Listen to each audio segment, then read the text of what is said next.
Waterman. Yes, I'm a transport consultant to the government.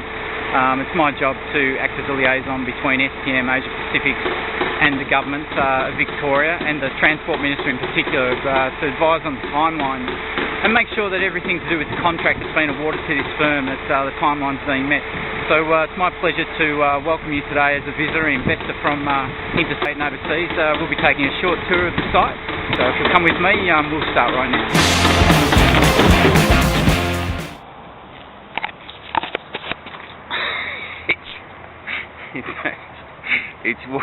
Good morning, stakeholders. It's Waterman. Frenchie, she's still giggling. I tell you what, old Frenchie cat is pissing himself. The people you meet when you're just out doing your job. Look, this is just what you do to get through Blackburn. This is the current state of play. Maybe it is school holidays, Frenchie, because normally there's a lot of people at that bus stop at 7. It's 7:45, Frenchie. I can't believe it. So this is where you go to get to the station. You trick him now. He was as lost as you can possibly hope to get as a B double driver with a big rig. And he was just laughing his head off. He said, "I need to get to Kilsyth, bro." Oh please, I don't like it when people call me bro, because come on, I'm Irish. I'm middle class, eastern suburbs, Australia, Melbourne, Irish. Don't call me bro. But he goes, "I'm lost, bro." So you've got to get to Kilsyth. Once I got the bro thing out of the way in my head, I said, "No, Kilsyth. Although I don't drive very often anymore, good sir, bro." You need to do it. You need to throw a huge Huey in that truck of yours on a 10-cent piece and head back to Canterbury Road. That is the underpass, and you know what? That's not going anywhere according to the Level Crossing Removal Authority. And this is the north side of Blackburn Station, and that underpass, Frenchie, that's not really going anywhere. We know that. And what they're going to do with it, they're pretty much going to leave it as is. And there's a bit of community murmuring turning into rumbling, which is more than grumbling. And pretty soon, if they don't answer the stakeholders in the community, there's going to be a lot of shouting, and then there'll be a lot of people lose faith in processes and representatives when those representatives and those processes don't reflect decent human behaviour. People just want to be acknowledged, and we want to have input into what's going on in our community. So I'll show you the rest of the underpass back up to Blackburn Station. Touch on, touch off. Wax on, wax off. Goes, "Yeah, it's telling me Canterbury Road, bro. I've never been down here before, I'm scared." I said, "Oh, you don't need to be scared, it's just Blackburn, come on." Craig's just jealous. At the best of times, he's quite amiable, really.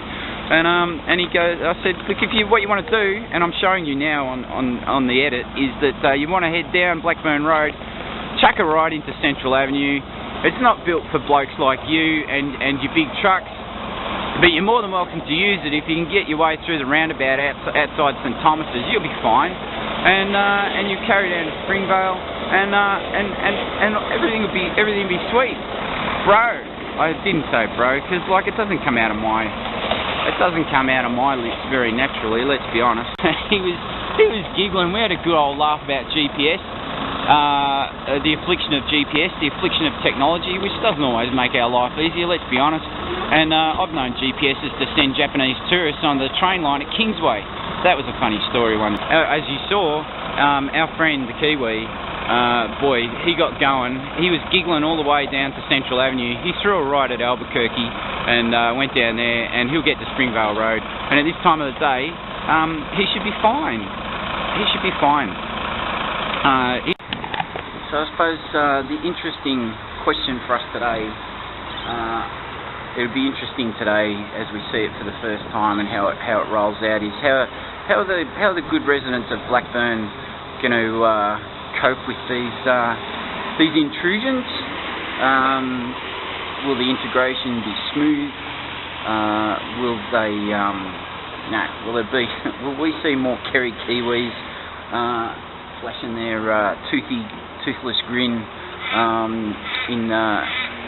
tell you what, for a bloke that was completely on the path to glory, following a route that he didn't plan to, he was pretty happy about it. And were that we were all Kerry Kiwi, that we could all take those little detours in life as well as he did. He did very well. This ends our tour for today. We hope you've enjoyed this insight into the state government's preparation, your investment money is being spent. And if you need any answer more questions, my name's Waterman. You can contact me via the Department of Transport or SDM Asia Pacific's Constructions. Frenchy, I'm going to name today, it's officially Madcap Monday. We're going to beat and flog the subject of this situation about the trees a little bit further. We're going to be getting the train later on this morning down to Blackburn. We're going to be wandering up to the Middleborough Road grade separation, which happened about 10 years ago, and I'm going to be asking the question with the evidence in front and behind us as to why a similar solution can't be found. And this is where my conflict of interest is going to come into play, and because it has to be said. And yes, I am a public transport infrastructure consultant, but no, the way we roll at Project Waterman is we call it the way we see it. And down at Middleborough Road is some evidence of how some trees quite happily live next to the grade separation.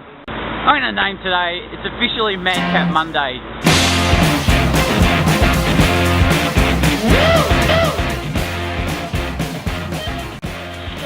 Behind these doors and preparing the entranceway. Make sure that they carve out and take out the old fittings and fixtures. It's loud, it's dangerous to their hearing.